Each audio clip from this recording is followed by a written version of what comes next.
So what's up mga kabady?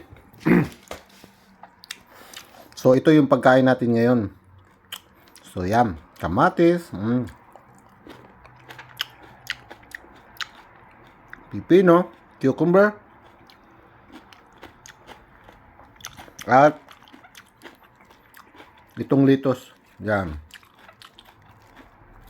Kakainin natin ng hayaw.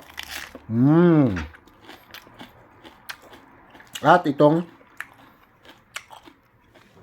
orange. At itong tinatawag na pruta.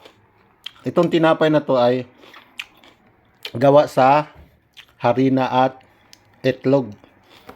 Yan. Harina at itlog, at para mas marami tayong protein, naglaga na rin ako, nag-ano na rin ako ng egg, nagtorta.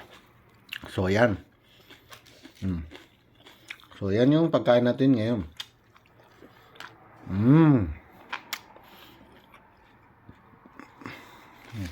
Diba? So ganito lang yung pagkain natin. Ayan.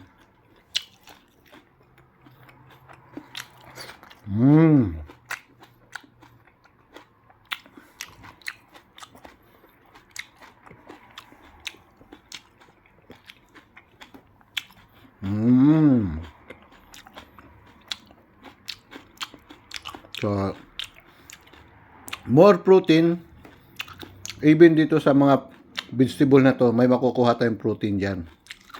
So ayan. Kaya na to sa egg, maraming protein yan. So kahit ganyan yung pagkain natin, masustansya yan. O, diba?